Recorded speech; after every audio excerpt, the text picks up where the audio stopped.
Oke, shalom, selamat pagi semuanya. Kita bersyukur, kita berterima kasih pada Tuhan. Pagi hari ini kita boleh bangun lagi dengan tubuh yang diberkati, dengan kekuatan kesehatan yang baru yang datang daripada Tuhan.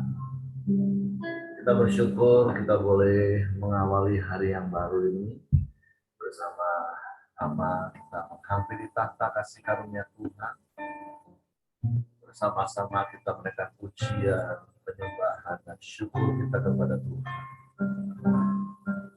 Kita bersyukur oleh karena darah Yesus yang menguduskan hidup kita, yang menebus hidup kita, sehingga kita boleh menghampiri tahta kasih karunia.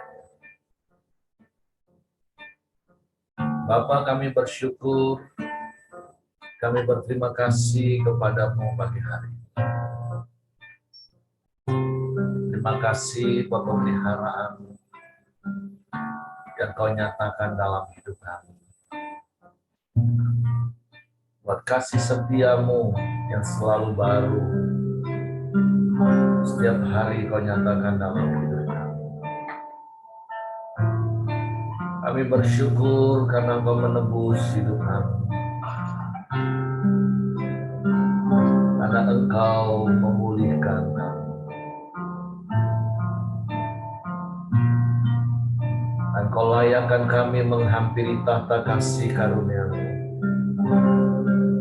bahkan tinggal dalam hadirat. Terpujilah nama-Mu Tuhan. Masuk ruang Maha Kudus dengan darah anak domba. Masuk dengan hati tulus, menyembah yang Maha Kuasa. Ku masuk ruang Maha Kudus, Tuhan. Ku masuk ruang Maha Kudus dengan darah anak domba. Ku masuk dengan hati tulus, menyembah yang Maha Kuasa. Ku menyembah-Mu,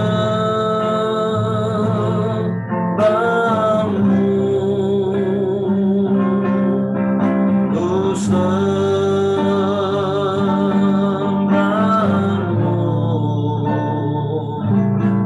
ku menyembah-Mu,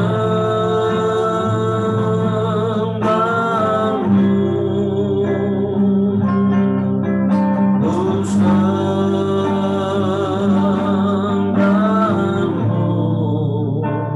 saat nama-Mu kudus. Ku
melayakkan kami masuk ruang Maha Kudus.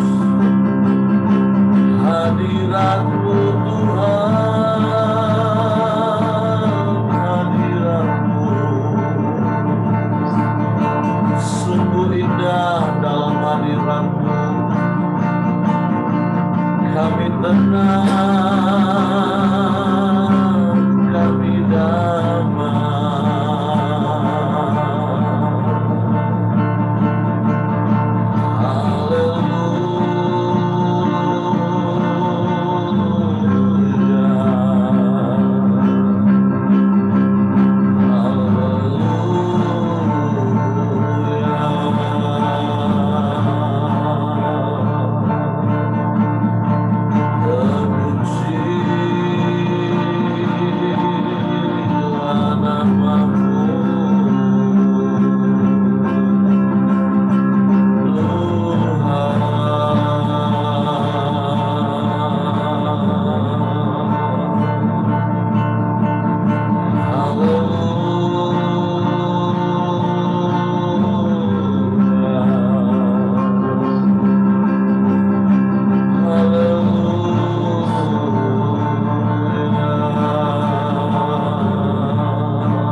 Layak dipuji, layak disembah, layak ditinggikan.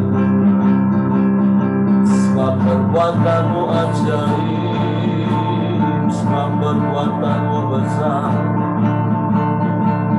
Tiada yang seperti-Mu,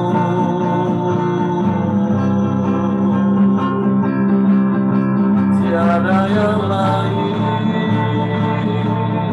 hanya Engkau. Kami sembah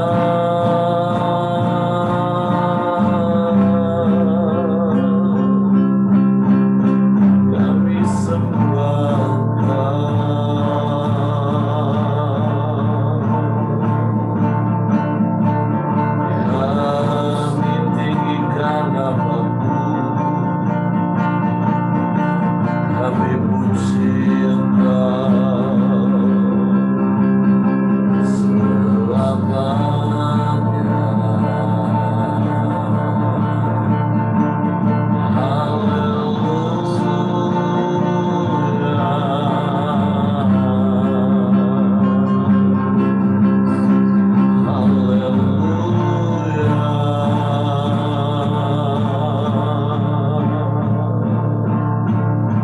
Haleluya.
dipuji, Engkau yang layak disembah. Sebab Engkau Allah yang luar biasa. Kasih-Mu ajaib bagi kami. Engkau mau mati di kayu salib, mencurahkan darah, menebus hidup kami. Engkau kuduskan kami, Engkau benarkan kami. Bahkan Engkau jadikan kami anak-anak. Engkau layakkan kami menghampiri tahta kasih karunia-Mu, hidup dalam hadirat-Mu. Sebab itu bila semakin hari, kami semakin serupa dengan Engkau. Kami terus berjalan di dalam jalan-jalan kebenaran-Mu. Kami hidup di dalam kekudusan. Bapa, kami bersyukur pagi hari ini kami boleh hidup. Semua karena anugerah. Bersyukur buat satu hari lagi kesempatan yang Kau beri bagi kami. Biarlah kami memuliakan Engkau di sepanjang hari, di dalam seluruh aspek hidup kami. Apa yang kami lakukan, apa yang kami katakan, biar itu memuliakan nama-Mu, jadi berkat bagi orang lain. Biarlah setiap orang-orang yang bertemu dengan kami hari ini, mereka melihat dan mengalami Engkau secara pribadi melalui hidup kami. Waktu pagi hari ini kami mau buka hati kami untuk firman. Firman yang adalah diri-Mu itu. Sungguh biarlah firman-Mu yang mengendalikan hidup kami. Kami tundukkan pikiran kami pada pikiran-Mu. Sehingga apapun yang kami katakan, apa yang kami kerjakan, semuanya berpandangan dengan firman. Sehingga Engkau dimuliakan. Roh Kudus, tolong kami untuk mengerti, untuk kami memahami firman, sehingga kami percaya dan kami melakukan. Di dalam nama Yesus Tuhan kami bersyukur. Haleluya, haleluya. Amin. Oke. Jelas ya Pak, suaranya Pak. Oke. Shalom Bapak Ibu. Pagi ini saya dapat giliran untuk membagikan sharing firman ya. Yang terdapat di 1 Korintus pasal 4 ayat 1 sampai 5. Saya bacakan Ibu Bapak ayat 1 sampai 5-nya.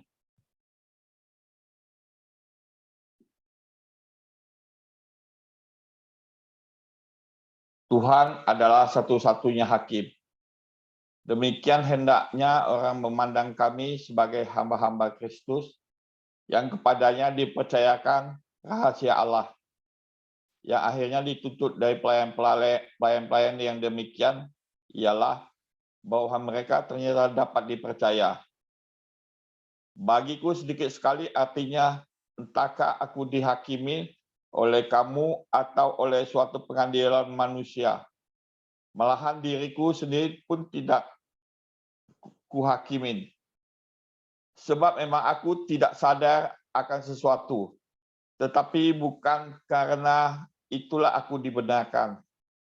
Dia yang menghakimi aku ialah Tuhan. Karena itu janganlah menghakimin sebelum waktunya, yaitu sebelum Tuhan datang. Ia akan menerangi juga apa yang tersembunyi dalam kegelapan, dan ia akan memperlihatkan apa yang direncanakan di dalam hati. Maka tiap-tiap orang akan menerima pujian dari Allah.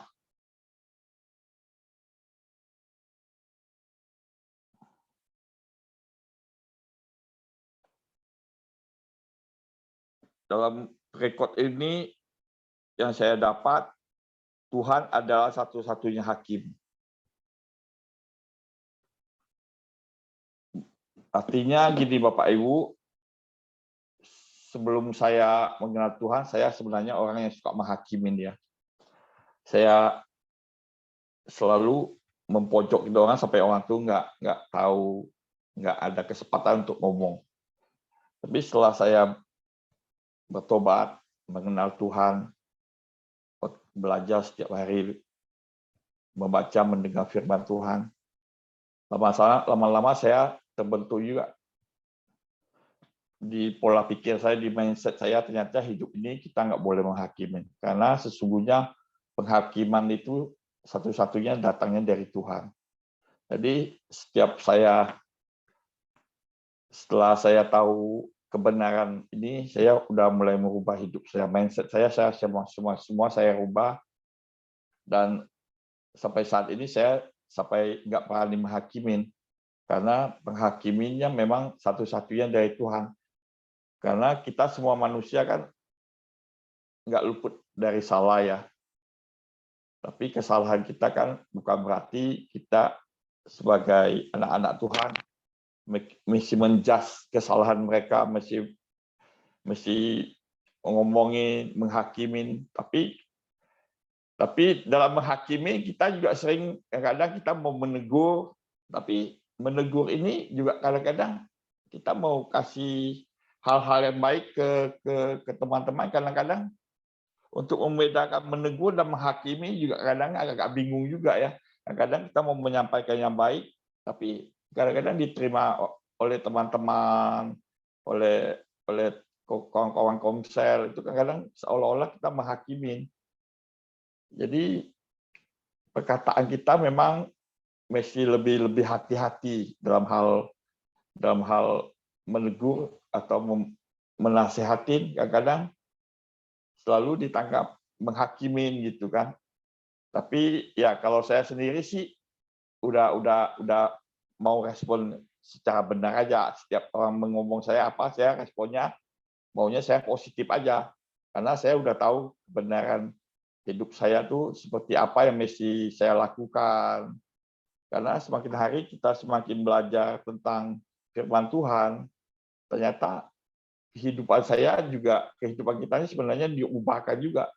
Semakin kita mengetahui kebenaran, sebenarnya hidup kita mesti tiap hari dibenarkan terus, nggak boleh apa lagi ya, nggak boleh asal-asalan lagi, sesuai dalam firman Tuhan lah kalau kita maunya kan. Tapi untuk menjalankan hal seperti itu kan nggak segampang itu ya. Kadang-kadang kita juga banyak masalah, kadang-kadang kita juga banyak persoalan, kadang-kadang juga banyak hal-hal yang bikin kita emosi, sehingga kita nggak bisa ngontrol ya yang namanya kehidupan kita ini. Banyak hal-hal yang gimana ya, kadang-kadang kayak model saya ini juga, saya banyak mungkin problem, masalah keluarga, masalah pelayanan, masalah pergumulan. Ya itu memang hal-hal yang mesti kita teguhkan setiap hari di dalam Tuhan. Karena kalau saya sendiri, kalau nggak di dalam Tuhan, saya rasanya nggak sanggup menjalani kehidupan ikut agama Kristen ini. Karena nggak sangat kesah bangkapan nih, karena supranatural kita benar-benar hidup kita kudus kan. Kudusan ini yang selalu kita jaga. Di segi apapun, dari perkataan, dari tingkah laku, dari kehidupan sehari, semuanya mesti kita jaga itu sebenarnya sebaik mungkin gitu kan. Jadi saya juga untuk merubah mindset ini kan saya sangat sulit sebenarnya, karena hidup saya dari dulu memang agak gambar diri saya rusak semua. Jadi untuk perubahan waktu ke waktu memang butuh waktu juga ya. Karena saya juga bukan anak yang kenal Tuhan dari awal, karena saya juga mesti belajar dari nol ini, belajar dari nol dari umur yang udah sekian 49 tahun saya kenal Tuhan, saya mau belajar dari titik nol. Saya nggak pernah hidup dalam waktu yang baik bersama orang tua, waktu yang terbaik bersama teman-teman di sekolah. kebenaran seperti apa yang saya hidupi selama 49 tahun sih, kayaknya nggak ada kebenaran dalam hidup saya. Hidup saya berjalan seperti apa dunia jalanin aja. Ternyata setelah saya bertobat 4 tahun belakangan ini, saya banyak belajar kebenaran hidup yang sebenarnya seperti apa, sehingga saya mulai bertobat. Saya tahu tujuan hidup saya kemana. Saya terus belajar dan saya terus mau belajar supaya saya semakin dipulihkan, dan saya juga punya kemauan kan supaya hidup saya boleh menjadi berkat buat orang lain, buat keluarga saya, karena saya pikir-pikir saya ini satu-satunya dalam keluarga yang dipanggil Tuhan duluan. Kalau saya dipanggil Tuhan duluan, berarti ada rencana Tuhan dalam hidup saya. Saya mesti menjadikan role model buat keluarga saya, buat teman-teman saya, buat orang-orang dekat saya, supaya mereka juga boleh menerima keselamatan melalui kehidupan saya yang dulunya sangat rusak. Tapi setelah saya bertobat di dalam Tuhan dan sungguh-sungguh bertobat, saya masih melihat bahwa masih sangat bersyukur ya sampai hari ini saya banyak perubahan dalam hidup saya. Mungkin ini saya sangat sukacita sekali dalam hal ini. Berarti dalam ayat pagi ini yang saya terdapat di ayat 5 aja, satu ayat aja. Yang mana terdapat di ayat 5-nya,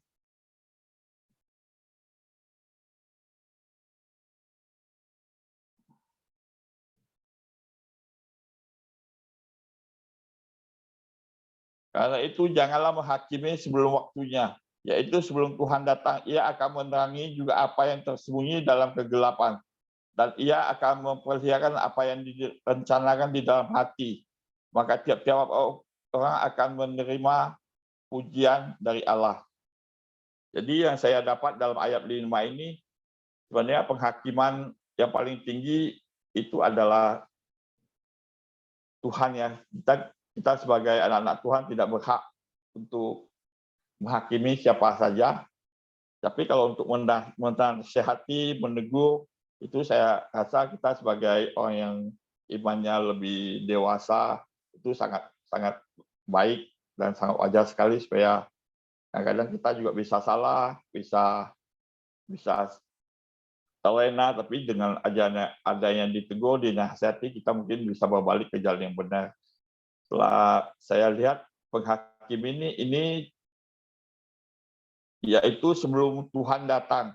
Berarti kita tahu bahwa Tuhan Yesus ini adalah Alfa dan Omega, yang awal dan akhir ya.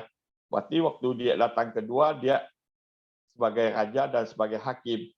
Jadi kehidupan kita ini di dunia ini yang kita jalani saat ini, ya juga ada berujung, ada pengadilan yang terakhir ya, yang mesti kita pertanggungjawabkan apa yang kita lakukan selama di dunia ini. Ya penghakimannya nanti pasti ada, dan tidak ada yang tersembunyi dalam hidup kita selama di dunia ini. Semua akan dibukakan semua. Apa yang dilihat manusia, mungkin waktu Tuhan Yesus datang kedua, kita telanjang apa, nggak ada yang bisa bohong, nggak bisa yang disimpan-simpanin. Apa yang kita lakukan, apa yang kita perbuat, itu mesti kita pertanggungjawabkan. Kalau saya sangat yakin, apapun yang saya buat hari ini, saya mesti pertahankan sebaik mungkin, sekudus mungkin. Cuman saya percaya bahwa kehidupan yang akan datang, saya mesti mempertanggungjawabkannya. Jadi saya sangat suka sekali ya kalau namanya penghakiman, karena saya selalu punya iman bahwa penghakiman ini pasti ada. Waktu kita kembali ke jalan Tuhan, pasti ini akan dipertanyakan. Perbuatan apa aja kita di dalam dunia ini setelah kita tahu kebenaran, tapi kita masih main-main, sudah tahu kehidupan kita udah dibenarkan, kita udah banyak tahu, udah banyak belajar, tapi kita masih nggak menghidupin apa yang kita tahu, itu kayaknya kita akan sia-sia ya hidup di dalam Tuhan. Mungkin pengadilan kita, waktu di akhir zaman ini mungkin saya percaya apa yang kita perlu buat, apa mesti kita pertanggungjawaban, walaupun kita sebagai anak Tuhan sudah diselamatkan sekali untuk selama-lamanya, tapi kalau kita enggak bertobat sungguh-sungguh di dalam Tuhan, tapi ini yang akan membuat kita juga mungkin enggak bisa selamat. Saya percayanya itu bukannya kita berarti kita ikut di dalam Tuhan, kita mesti percaya, mengaku di mulut, percaya di hati, kita diselamatkan. Tapi satu hal yang mesti kita ingat, kalau kita nggak bertobat, saya percaya kita nggak diselamatkan. Jadi ikut di dalam Tuhan, salah satu yang saya dapat sih, dan bertobat. Tapi kalau nggak ada pertobatan di dalam Tuhan, salah satu kita nggak selamat. Mungkin ini aja yang bisa dapat saya sampaikan, Pak Heri. Terima kasih, Pak. Lanjuti, Pak. Oke, terima kasih buat Ko Ahai untuk sharing firman Tuhannya pagi hari ini. Tentu ada hal yang menarik yang tadi Ko Ahai juga sampaikan. Yang pertama, terkadang bingung antara kita ini sedang menghakimi atau menegur. Nah, tentu ini kan sebenarnya dua sisi yang berbeda. Apakah kita sedang menghakimi seseorang atau tidak, itu kan hati nurani kita yang tahu. Tentu kita menyampaikan sesuatu kepada orang itu sebagai sebuah penghakiman atau sebagai sebuah teguran kepada sahabat rohani. Nah, itu sekali lagi itu hanya kita yang tahu. Tapi firman Tuhan mengingatkan kita, ya jangan menghakimi. Yang harus kita lakukan adalah menegur. Tapi kalau respon dari orang yang kita sampaikan tadi teguran atau nasihat itu, terus mereka merasa dihakimi, ya itu pilihan mereka. Kita jangan tertuduh. Kan balik-balik kita tahu tujuan hati kita menyampaikan sesuatu kepada orang tersebut itu adalah bukan untuk menghakimi dia, tapi untuk menasehati dan menegur supaya dia berubah. Tapi kalau respon orang itu dia merasa dihakimi, nah itu urusan dia lagi. Nah, karena tetap kita harus pegang prinsip di antara kita bahwa di antara kita nggak ada penghakiman. Tapi yang ada itu adalah saling menasehati, saling menegur. Nah sebaliknya kalau kita yang dinasehati, kita yang ditegur, ya kita jangan merasa dihakimi. Respon kita harus benar. Kita harus bersyukur bahwa orang-orang mengasihi kita sehingga menasehati kita, bahkan menegur kita ketika salah. Jadi nggak usah tertuduh, nggak usah bingung antara kita ini sedang menghakimi atau menegur. Sekali lagi, karena yang tahu kan cuma kita sendiri. Hati kita, motivasi kita ngomong itu memang untuk menghakimi atau untuk menegur. Nah, kalau memang tujuan hati kita, motivasi kita tadi untuk menasehati, menegur, nggak apa-apa. Apalagi diteguhkan Tuhan untuk mengingatkan saudara seiman, lakukan saja. Tapi sekali lagi sebaliknya ketika orang menasehati kita, menegur kita, respon hati kita harus benar. Kita harus belajar terbuka. Karena seperti Paulus tadi katakan, biarlah orang memandang kita sebagai apa? Sebagai hamba-hamba Kristus yang dapat dipercayai, yang akhirnya dituntut dari pelayan-pelayan demikian ialah bahwa mereka ternyata dapat dipercayai. Nah, ada prinsip yang harus kita lakukan, hidup ini terbuka apa adanya saja. Nggak usah disembunyi-sembunyiin, karena ayat yang kelima, apa yang tadi disampaikan Ko Ahai, atau nanti Tuhan juga akan singkapkan. Nah, lebih baik kita belajar hidup terbuka apa adanya. Satu, supaya kita juga nggak capek hidup ini. Berusaha pencitraan, berusaha di depan orang kita jadi orang yang baik, di dalam gedung gereja kita mau menunjukkan diri kita orang yang lemah lembut, orang yang rajin. Ternyata di luar gedung gereja kan beda. Nah, makanya hidup apa adanya, mau di gedung gereja, di luar gedung gereja. Makanya kita tahu ada yang namanya integritas, attitude. Ya tentu, sekali lagi, nggak ada yang sempurna dalam hidup kita. Seperti Ko Ahai tadi juga bilang, ketika dia percaya Yesus bertobat pun, orang akan mempertanyakan terus, benar nggak? Dulu kan? Nah, dulu kan. Tapi nggak apa-apa. ada kasih karunia Tuhan. Yang seperti kau Ahaya tadi bilang, kalau nggak di dalam Tuhan, ya memang rasanya berat melakukan itu semua. Harus hidup dalam kebenaran, hidup dalam kekudusan. Tapi kan sekali lagi, karena tujuan kita, karena kita mau hidup sesuai dengan firman, kita mau hidup taat apa kata Tuhan, itu akan membuat kita ringan melakukan firman Tuhan. Tapi kalau kita melakukan hal-hal baik itu hanya untuk pencitraan, untuk penilaian orang, ya kita jadi capek. Kita merasa dituntut harus jadi orang baik. Kita nggak boleh merasa dituntut jadi orang baik. Karena memang kita ini harus baik. Ingat Bapak Ibu, berkali-kali saya katakan ciri-ciri ciptaan baru. Nah, yang nomor 3 khususnya. Berbuat baik itu adalah sifat alamiah kita. Melakukan hal-hal yang baik itu adalah sifat alamiah karena itu DNA Bapak kita, Bapak di surga yang baik. Jadi jangan merasa dituntut jadi orang baik. Nah, kalau kita merasa dituntut jadi orang baik, nah berarti kan kita hanya ingin penilaian orang. Walaupun seperti Paulus tadi katakan di ayat yang kedua, yang akhirnya dituntut dari pelayan-pelayan yang demikian ialah bahwa mereka ternyata dapat dipercayai. Ya memang orang-orang akan menuntut kita seperti ini, contoh masing ini. Katanya orang Kristen, kok kayak gitu? Nah, orang di luar pasti akan menuntut kita. Katanya orang Kristen. Nah, tapi sekali lagi dari sisi kitanya, seperti Paulus katakan juga ayat yang keempat, sebab memang aku tidak sadar akan sesuatu. Tapi bukan karena itu aku dibenarkan. Dia yang menghakimi aku, ialah Tuhan. Nah, biarlah urusan kita ini hanya dengan Tuhan. Orang di sekeliling kita boleh menuntut kita. Wajar Bapak Ibu. Jangankan orang luar terhadap orang Kristen. Jemaat kepada pemimpin rohani pun, maaf, terkadang bisa menuntut nggak? Kok pemimpin kayak begitu? Nah, makanya berkali-kali saya pernah ngomong ini. Kadang di dalam kekristenan sendiri ada klasifikasi. Oh, kalau penatua hidupnya harus benar 100%. Ya, kalau pemimpin ibadah, PKS, ya cincailah 80%. Toh kami bukan hamba Tuhan full time. 20%-nya agak miring-miring dikit, oke lah. Nah, terus turun lagi grade-nya. Ya, kalau kami cuman aktivis, pelayan, ya 60%, hidup benar, cincailah. Terus kalau yang jemaat, apalagi kami cuma jemaat, Pak, wajarlah kalau kami, nah, nggak boleh seperti itu, Bapak Ibu. Di dalam Tuhan tidak ada klasifikasi seperti itu. Walaupun terkadang orang luar akan menuntut dengan klasifikasi seperti itu. Nah, saya nggak mau capek dituntut orang. Ya, saya belajar hidup apa adanya. Ketika orang ngomong saya salah, ya sudah saya minta maaf, rendah hati, bertobat, kata kuncinya seperti Ko Ahai.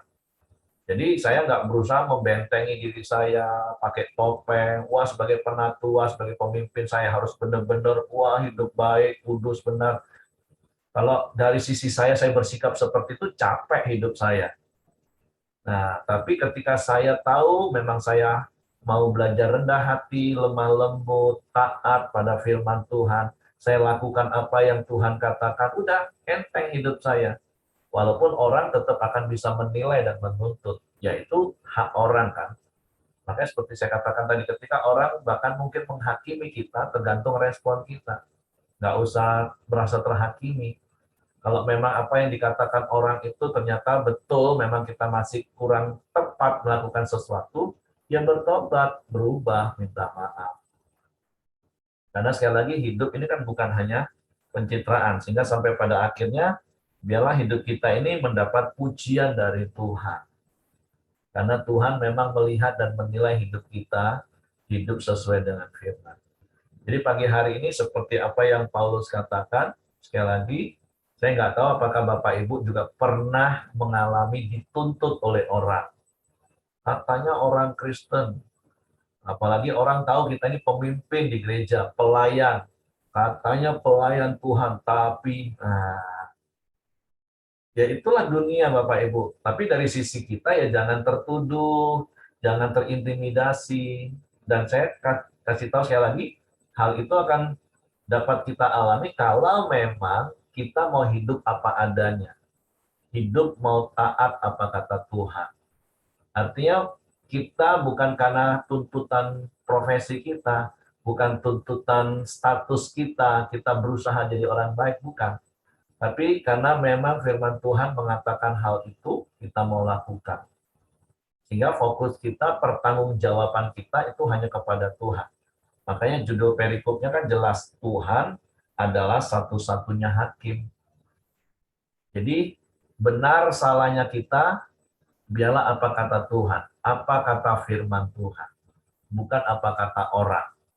Karena kalau apa kata orang, capek sekali hidup seperti itu Bapak Ibu. Oke, mungkin ada di antara Bapak Ibu yang mau sharing, yang mau cerita pengalaman hidup berkaitan dengan hal ini. Pernahkah Bapak Ibu merasa dituntut oleh orang? Tapi maksud saya biarlah kebenaran firman Tuhan pagi hari ini membuat sebuah paradigma baru. Biarlah benar salahnya hidup kita itu hanya Tuhan yang menentukan. Dan bagian kita adalah, yuk terus belajar taat, lakukan firman. Udah fokus itu saja. Jangan berusaha menampilkan diri hanya sebuah pencitraan, supaya kita nggak dinilai dan supaya kita nggak dituntut oleh manusia. Karena saya mau katakan, kita mau berusaha sebaik apapun, orang akan tetap bisa nyinyir dengan hidup kita. Kita mau berusaha sehebat apapun, orang akan tetap buat gosip tentang kita. Itulah memang dunia. Tapi ingat judul perikop pagi hari ini, Tuhanlah satu-satunya hakim. Makanya setiap hari kita datang pada Tuhan, Tuhan selidikilah hatiku. Apakah aku sudah semakin berkenan kepadamu? Apakah hidupku sudah semakin berpadanan dengan firman-Mu? Apakah hidupku sudah semakin sesuai dengan firman-Mu? Nah, jadi itu yang harus kita lakukan. Oke, silakan Bapak Ibu, kalau ada yang mau menambahkan sesuatu, cerita pengalaman, apakah hidup Bapak Ibu selama ini capek karena merasa dituntut terus oleh orang-orang, bahkan dihakimi. Tapi pagi hari ini, jadikan Tuhanlah satu-satunya hakim dalam hidup kita. Benar salahnya hidup kita itu Tuhanlah. Kebenaran Tuhanlah yang menjadi ukurannya.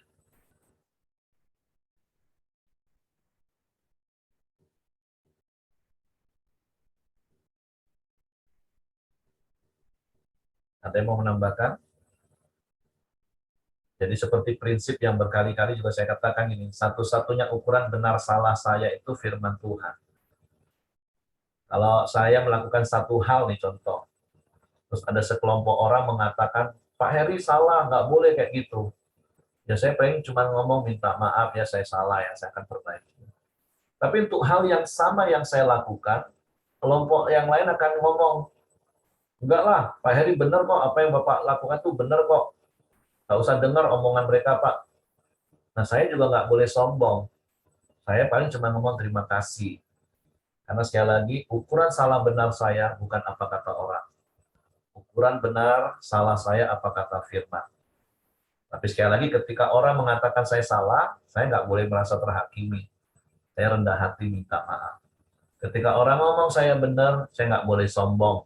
Saya ngomong terima kasih. Udah selesai hidup seperti itu. Jadi nggak capek hidup Bapak Ibu. Oke silakan, kalau ada yang mau tambahkan Bu Merianti.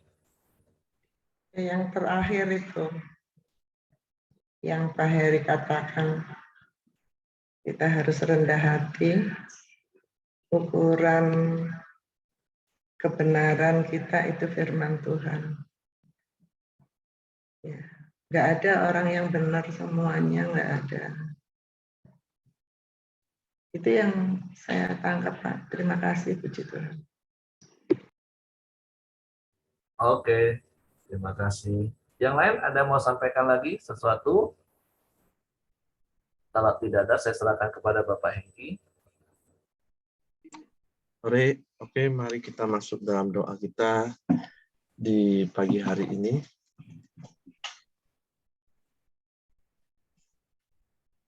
Terima kasih ya Tuhan, kami bersyukur kepadamu ya Bapa. Biarlah kami terus Tuhan melalui hari demi hari yang kami lalui bersama dengan Engkau ya Tuhan. Biarlah kami mau terus belajar dengan Engkau ya Tuhan. Kami mau hidup dengan proses hari demi hari, lebih baik lagi ya Tuhan. Kami mau terus berjalan kalau Engkaulah adalah hakim kami ya Bapa, bukan kami yang menghakimi orang-orang yang di sekeliling kami. Kami mau terus kuat di dalam Engkau ya Tuhan. Kami tahu proses hidup kami terus berjalan, membuat kami lebih dewasa, terus menyerupa dengan Engkau ya Tuhan. Kadang-kadang kami juga tidak bisa melalui emosi kami atau penghakiman yang kami terima, tapi kami mau belajar di pagi hari ini, kalau Engkau adalah kekuatan kami ya Tuhan, hanya Engkaulah sandaran kami ya Tuhan.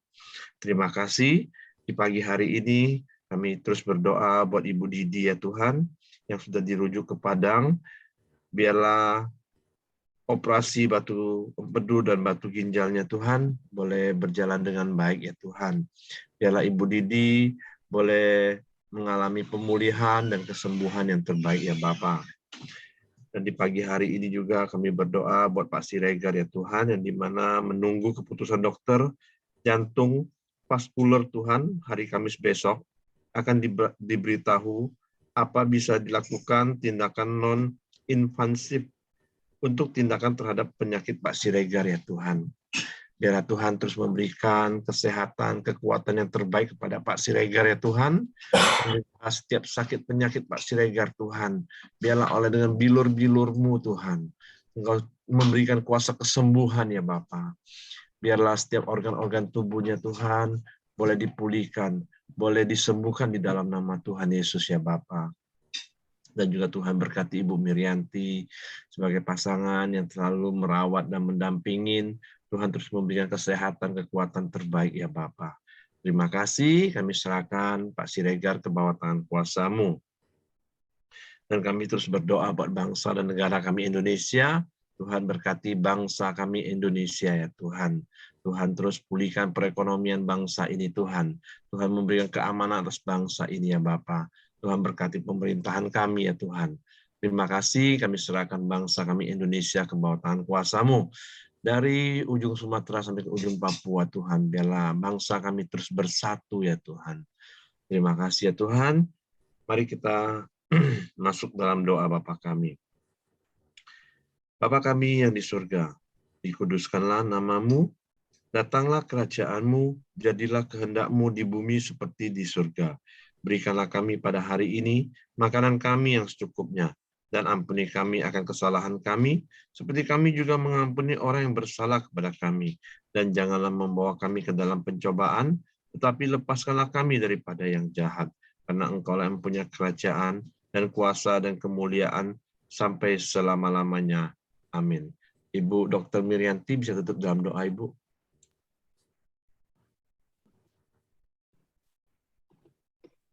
Bapak terima kasih kalau kami sudah menerima firman-Mu pada hari ini. Biarlah kebenaran-Mu saja melalui firman-Mu yang kami lakukan hari lepas hari. Kalau sebentar kami akan melakukan aktivitas kami hari ini, kami percaya Tuhan dengan penuh kasih memberkati kami, dengan kasih karunia yang ajaib dan damai sejahtera di dalam Tuhan Yesus Kristus, dan pertolongan dan penyertaan oleh Roh Kudus, sehingga kami melakukan aktivitas kami dalam sukacita-Mu. Terima kasih Bapa, kami menerima berkat-Mu hanya dalam satu nama, yaitu Tuhan Yesus Kristus. Haleluya. Amin. Oke, semangat pagi, selamat beraktivitas, Tuhan memberkati.